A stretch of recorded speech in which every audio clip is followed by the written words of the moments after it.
Hi, and welcome to Kids in the Kitchen Training Lesson 1. Ideally, we'll have volunteers show up from 5:30 to 6:30 to help with setup. At this time, you're going to want to come in and pull up the Kids in the Kitchen class curriculum and pull up Lesson 1.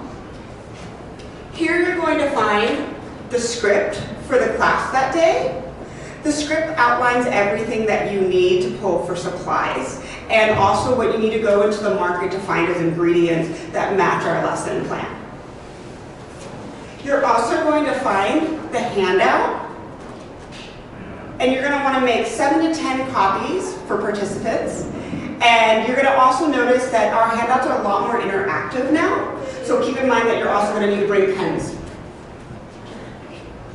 The third part of setup is giving out the volunteer positions, and we would have a greeter, a healthy habit discussion leader, what should I eat, and introducing the theme, which will fall to Linnea or a nutritionist.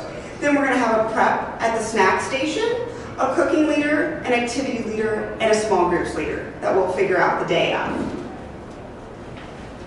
You're also, during your setup, going to want to set up the whiteboard. And for every class, we're going to have my plate attached to the whiteboard. And we're also going to have our theme of our 8 habits of healthy children and families for the day on the board. And you'll also write the schedule of the day, which we are going to get into very next. So the first part of our script is welcome and introductions. Here's where we're going to have our sign-in sheet. You're going to have a participation and waiver release. And we're also going to have the kids make a name card for the day. You can always find these in the front office or at the front desk. Afterwards, you have the kids sit down and have a drink of water, and you will talk about the expectations and schedules that you would have written on your board.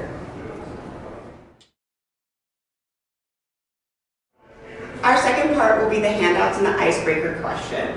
We'll pass out our handouts, and we'll have one of the participants read our healthy habit of the day. For lesson 1, our healthy habit of the day is to eat vegetables and fruits at all meals and snacks. Then we would ask them a question about what should I eat, and this section leads into our theme and is led by the nutritionist. Third, we have our cooking activity, and we'll demonstrate the cooking skill of the day.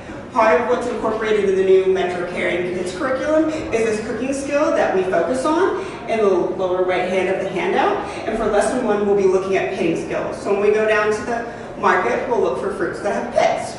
We'll also pick out our ingredients, and we will assign participants to certain stations of cooking the meal for the recipe chosen that day. For the fourth part, while food is cooking, we'll have the activity leader lead the participants in a game for the day. For lesson 1, we will be doing musical food groups. So, it will also have stated in your script when you came in what supplies to pull, and we would have pulled the food and nutrition basic classifying cards. The way this game is played is you take the deck of cards and you have a kid pull a food group, as you can see. The room would also be labeled with the 5 food groups that are part of Choose My Plate. So we'll have a fruit section, grain section, vegetables, proteins, and dairy. And then we'll have the kids go around in a circle while music plays. And when the music stops, the kids have to take their card to the right food group that they belong to. We'll play this round probably 3 or 4 times, and then we will call the kids to come eat. Part 5 is eating together and goal setting. Here we'll take the handouts that we have, and we'll take time to write in our recipes of the food that we made that day, and we'll also take time to do the goal setting, which we'll break off in partners to do, and then we'll share around the table. You'll also hand out an informational fact sheet that is both English and Spanish for the parents to give them tips on how they can help their children focus on their goals that we presented in class that day. Okay. The last part is evaluation, and this will happen if MSU nutritionists are available to facilitate the survey. If not, we'll just go ahead and head up into cleanup, which gives us a little more time. And lastly, data entry, which is on Linnea's computer. And then you've successfully finished your first lesson for Kids in the Kitchen.